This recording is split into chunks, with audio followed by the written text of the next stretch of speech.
নির্বাচন কমিশনকে 7 দিনের ডেডলাইন রাহুল গান্ধীর। কর্ণাটকের তথ্য দিয়ে ভোট চুরির অভিযোগ। বিভিন্ন রাজ্যে পরিকল্পিতভাবে ভোট চুরির অভিযোগ। বেছে বেছে বিরোধী শিবিরের ভোটারদের নাম বাদ দেওয়া হচ্ছে। দলিত ভোটারদের নাম বাদেরও অভিযোগ রাহুল গান্ধী। তদন্তেও অসহযোগিতা কমিশনের দাবি রাহুলের। ये जो डिलीशंस हुए हैं ये सेंट्रलाइज तरीके से कॉल सेंटर के प्रयोग करके सॉफ्टवेयर के प्रयोग करके किए गए।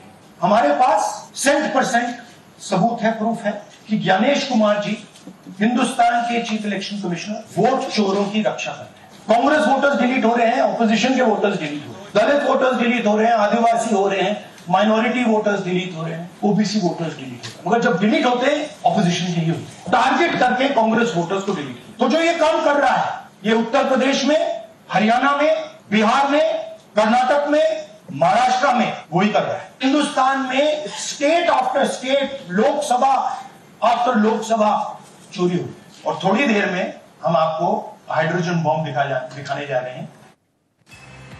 7 দিনে মুখ্য নির্বাচন কমিশনারের জবাব চেয়ে চ্যালেঞ্জ। জবাব না দিলে কারচুপি আড়ালের চেষ্টা ফাঁস বলে তোপ রাহুল গান্ধী।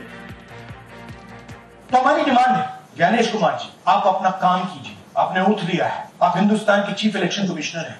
आपसे कर्नाटक की सीआईडी सबूत मांग रही है। आप कर्नाटक की सीआईडी को ये सबूत 1 सप्ताह के अंदर दे दीजिए, नहीं तो पूरा हिंदुस्तान के सारे युवा इस बात को एक्सेप्ट करेंगे कि आप हिंदुस्तान के कॉन्स्टिट्यूशन, हिंदुस्तान के संविधान की हत्या में शामिल हो, हिंदुस्तान की संविधान की रक्षा नहीं कर रहे हो और वोट चोरों की आप मदद कर रहे हो। আর রাহুল গান্ধীর এই চ্যালেঞ্জের পরই জবাব নির্বাচন কমিশনের। এক্স হ্যান্ডেল পোস্টে অভিযোগ খারিজ করেছে কমিশন। রাহুল গান্ধীর অভিযোগ মিথ্যা। কোনো ব্যক্তি ভোটার তালিকা থেকে অনলাইন পদ্ধতিতে কারো নাম মুছে দিতে পারেন না। নির্বাচন কমিশনের এক্স হ্যান্ডেল পোস্ট। কর্ণাটকের আলাদ বিধানসভা কেন্দ্রে কয়েকজনের নাম ভোটার তালিকা থেকে মুছে দেওয়ার চেষ্টা হয়েছিল। ঘটনাটি নিয়ে এফআইআর দায়ের হয়েছে। নির্বাচন কমিশন তদন্ত করছে। রাহুল গান্ধীর চ্যালেঞ্জে পাল্টা পোস্ট নির্বাচন কমিশনের। আর এই নিয়ে তোপ বিজেপির।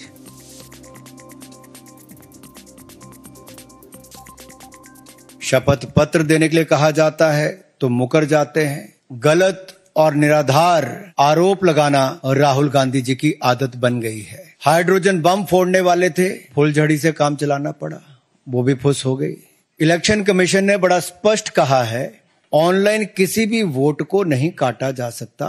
अगर मोबाइल नंबर दे दिए, आईपी एड्रेस दे दिए तो कांग्रेस शासित राज्य की कर्नाटक की सीआईडी ने अब तक क्या किया? निष्पक्षता के साथ भारत का इलेक्शन कमीशन काम कर रहा है। तो बार बार राहुल गांधी जी का प्रयास है कि लोकतंत्र पर प्रहार किया जाए, भारत के लोकतंत्र को कमजोर किया जाए, जनता को गुमराह किया जाए और जिस तरह से बांग्लादेश, नेपाल में स्थिति बनती है वैसे झूठ बोल बोल के वहां पे स्थिति पैदा कर दो देश में।